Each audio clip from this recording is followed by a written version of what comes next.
दोस्तों, अगर आपको मेरी कहानी अच्छी लगे तो एक लाइक करें और चैनल को सब्सक्राइब करना बिल्कुल भी ना भूलें। ईरान का बादशाह बहुत दिनों से परेशान था। यूं तो हर तरफ खुशहाली का दौर था, मगर बादशाह की परेशानी की वजह उसकी एक लौती बेटी थी। हर बाप की तरह बादशाह भी अपनी बेटी की शादी करके अपने फर्ज से दोष होना चाहता था, लेकिन शहजादी ने भी एक अजीब ऐलान कर रखा था कि जो शख्स शहजादी के 3 सवालों के जवाब देगा, शहजादी उसी से शादी करेगी। आसपास के रियासत के कई शहजादे आए, मगर सब के सब नाकाम लौटे। उस मुल्क में एक नौजवान भी रहता था जिसका नाम आजम था। उसने भी अपने बाप से कहा कि वो भी लोगों की तरह अपनी किस्मत आजमाना चाहता है। आजम के वालिद एक आलिम थे और बरसों से लोगों में इल्म की रोशनी बांट रहे थे। मुल्क फारिश का वजीर आजम और बड़े बड़े दरबारी, शहर का काजी भी उनका शागिर्द था।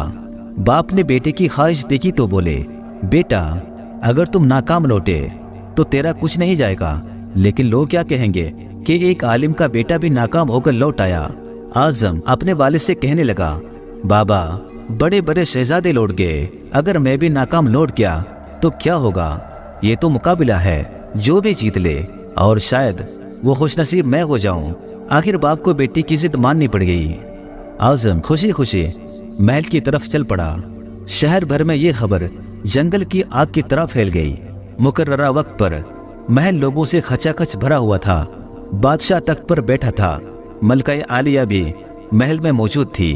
वजीर, अमीर, दरबारी और अवामुन्नास सब के सब दरबार में मौजूद थे। आखिर शहजादी ने अपना पहला सवाल कर डाला।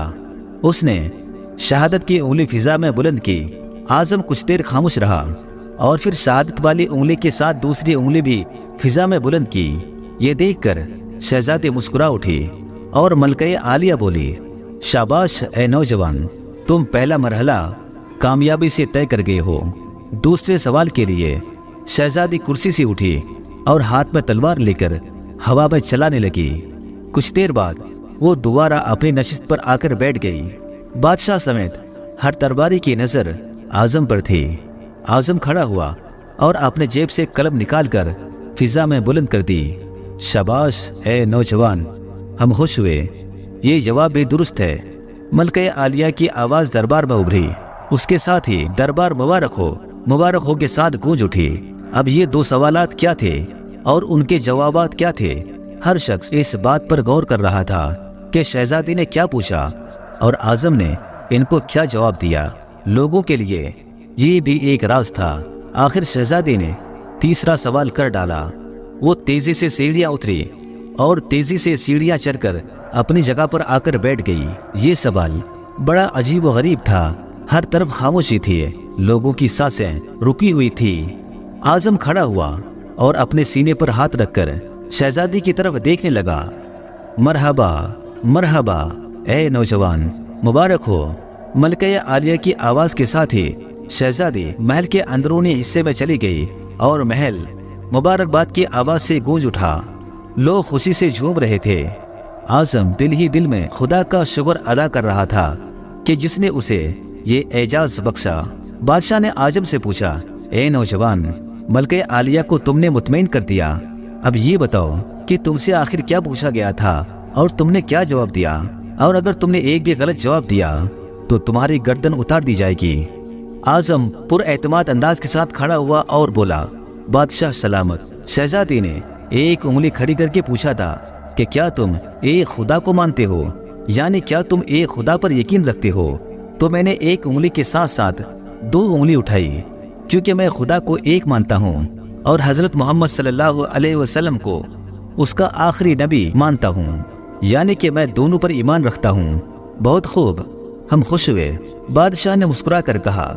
आजम बोला, उसके बाद शहजादी ने पूछा था कि क्या तलवार से बड़ी भी कोई हथियार है? तो मैंने कलम निकाल कर कहा कि हाँ, कलम का वार तलवार के वार से ज्यादा कारगर होता है। माशाअल्लाह नौजवान, तुमने हमारा दिल जीत लिया। लेकिन ये बताओ कि तीसरा सवाल क्या था? बादशाह ने हौसला अफजाई करते हुए पूछा। आजम ने आसमान की तरफ देखा और कहने लगा, बादशाह सलामत। शहजादी दरबार की सीढ़ियां उतरी और दोबारा चढ़कर कुर्सी पर थक कर बैठ गई। उन्होंने पूछा था कि मैं थक चुकी हूँ, लेकिन मेरे जिस्म की एक चीज नहीं थकी। मैंने जवाब दिया कि वो दिल है, क्योंकि दिल इंसानी जिस्म की वो वाहिद चीज है जो पैदाइश से लेकर मौत तक बगैर थके हुए धड़कता रहता है। बादशाह ने आजम को पास बुलाकर गले से लगा लिया और कहा, ऐ लोगों, गवाह रहना, मैंने हकदार का हक अदा कर दिया है। दोस्तों, अगर आपको हमारी कहानी अच्छी लगे तो लाइक करें और चैनल को सब्सक्राइब करना बिल्कुल भी ना भूलें। शुक्रिया।